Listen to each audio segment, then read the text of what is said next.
Mr. Trump, I just have to thank you so much for taking some time to discuss your resume as you are reapplying for a position you once held. Let's take a look, shall we? Okay. It says here, and actually I'm a little surprised you got the position in the first place, that you had absolutely no experience in government. Is that correct?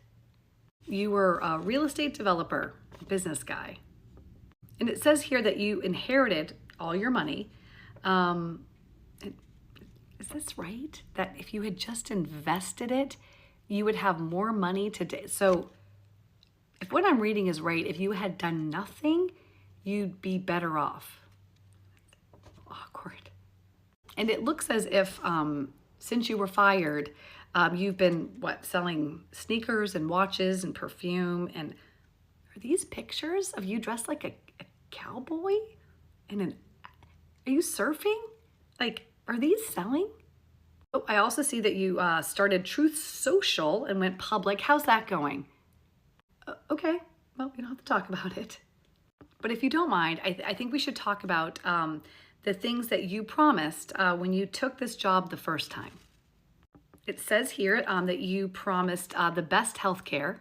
It looks like you also promised infrastructure, a wall that was going to be paid by another country, by Mexico. That's great when you're not spending company money. 1,000 miles of it. You promised to lock up your political opponent and that no manufacturing plants would close under you. But looks like you also promised to drain the swamp. Now, looking at those promises, you didn't deliver healthcare. You didn't deliver infrastructure, although the guy who took your job did deliver that. Mexico did not pay for the wall. You only got 100 miles done. And in fact, again, the man who took your job, he and his vice president were able to get Mexico to spend $1.5 billion on border security and didn't lock up Hillary. Manufacturing, auto, they closed. So, you're making a lot of promises if we hire you again, but you didn't deliver the first time around. And in fact, you spent a lot of money. Even before the public emergency, you grew the company's debt by 1/4, overall. And in spending all that money, you didn't get a lot done. And is this correct? It seems as though since you've left, you've been found civilly liable for sexual abuse. I'm not sure that the females are going to feel very comfortable working around you. You're also a convicted felon. You've been arrested for... How are you even here? Honestly, it also looks like when you were fired, and if I'm reading this right, you took our company's documents and you wouldn't return them when you were asked? You lied to everybody about losing your job? People died because of your lies? And the vice president was threatened?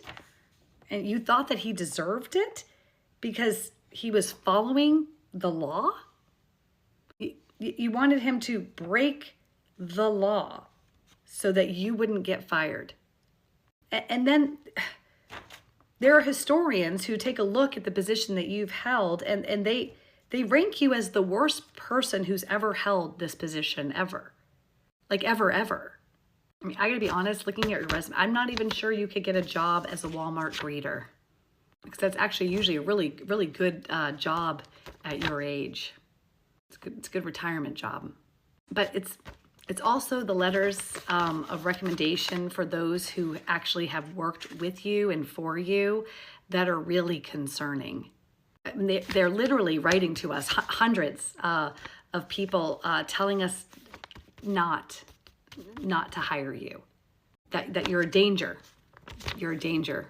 In fact, presidents before you who have held this position are not recommending you. I've never seen so many letters from people. It's a lot. And not to mention, the other person that we're looking at has decades of experience. decades in the executive branch and the judicial branch, the legislative branch, and she's part of the administration that was ranked 14th best. And as I told you, they got, infrastructure passed.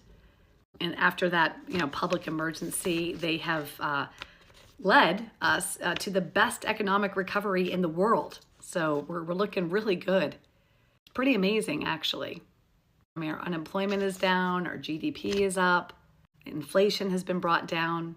They have plans to address gouging, plans to address the border. We're producing more oil than under you. We're more energy independent than we were under you. And frankly, it doesn't come with all the red flags. You're kind of an HR nightmare. It's all the name calling, right? Calling women names like losers, sleazebags. It's a liability, the assault charges. Making fun of disabilities, that doesn't go over well. Putting up pictures of our current president hogtied in the back of a truck. You with a baseball bat to the head of a district attorney. It's really not the look that we're looking for to represent us. The incessant lying. I mean, really, just your entire body of work. Yeah, I'm sorry. Again, I'm very confused on why you're even applying again. I don't even know why anyone would give you this position. In fact, I can't think of any position I would hire you for. But, best of luck. I mean, you're almost 80. Might I suggest you enjoy some hobbies. Enjoy your wife. It seems as though she feels a little neglected. Enjoy retirement. It's the golden years. Thanks. I really do appreciate you, though, taking the time to come in and discuss this. Okay. Best of luck to you.